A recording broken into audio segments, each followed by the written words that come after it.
when you hear bluegrass music and you see a bunch of old trucks, you know it's time to head down to Pigeon Forge because it's F100 Grand Nationals going on. It's coming up here later in this May. And again, we're not going to be able to make it down there, but we wanted to make sure that we promoted it because it's a great show, great bunch of guys. And we went back in our archives, pulled out some more footage that we had from last year's show, just to give you a taste of what you're going to see when you get down there. I know you're going to see this next truck that we're going to feature down here. We did an interview with Joe Carpenter Jr. last year. If you go back in our archives, you can find it where he was talking primarily about the show and its origins and that type of thing. Great interview with Joe. But we also did some footage on him and his dad's truck. It's a 1956 big window. They call it the Beast, okay? So why don't you stick around, take a look at this, enjoy, because it's a great, fabulous looking truck. You'll enjoy it. And again, make sure you go down below, hit that subscribe button, and follow us along because we're getting bigger every day and we appreciate all your help. So if I don't see you on here, I'll see you at the show. Joseph Carpenter. I'm from Laurinburg, North Carolina. My father and I have been going to truck shows. I'm 33. We've been going for 33 years. Love these trucks. It's a huge passion that we have. And this truck's taken us 28 years to build. The chassis is the first chassis that No Limit gave away in 1997 at the Super Nationals. We won the chassis, the raffle. Didn't have a truck. Finally bought a truck, and after 28 years, a month ago, we finally finished it. Okay, and that year and make of the truck? It's a 1956 big back window, and it's got a Ford 427 in it with a boiler fuel injection on it. It's got a Mustang 2 front suspension, Ford 9-inch rear end, air ride system from Air Ride, Billet Specialty wheels. We have 19s on the front, we have 20s on the back. The wood in the bed is actually aluminum strips with a wood finish over it. And it won't crack, it won't mess up in the sun, it's very durable. This truck, we originally were going to paint it like a two-tone color, and we decided on the black, and the black just goes so well with it. This truck will be driven. This truck is going to be a driver. It's going to go through the car show scene for about a year or two, and then after that, we're going to drive and have fun with it. So how long was it? You told me again how long the build was?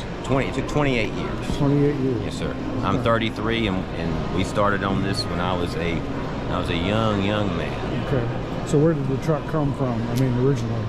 We bought the truck from Charlotte Motor Speedway. The truck is originally from West Virginia.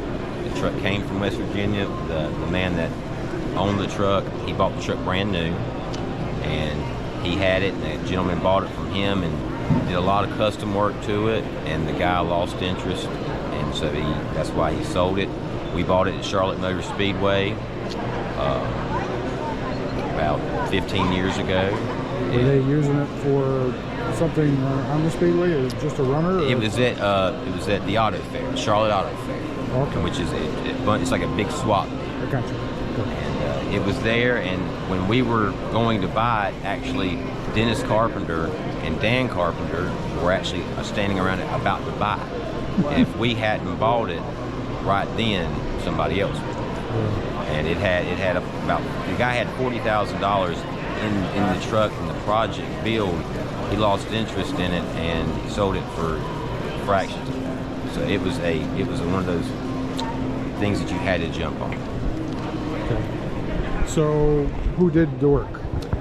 All the work was done by Freeman's Hot Rods out of Chesterfield, South Carolina. I'm sorry. It's a father and son team.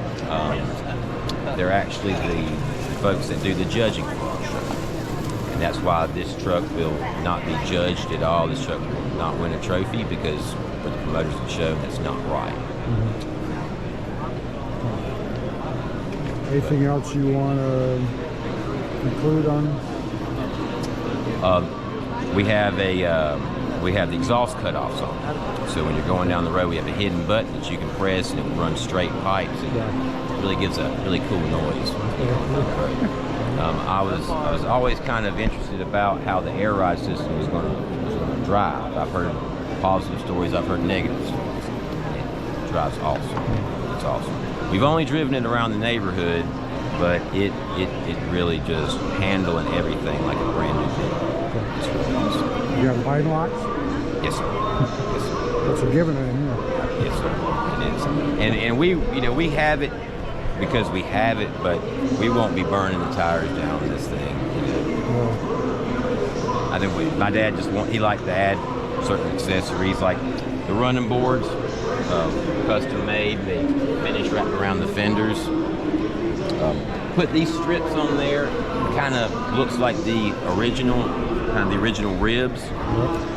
We tried to keep the body of it as original. Of course, we made modifications.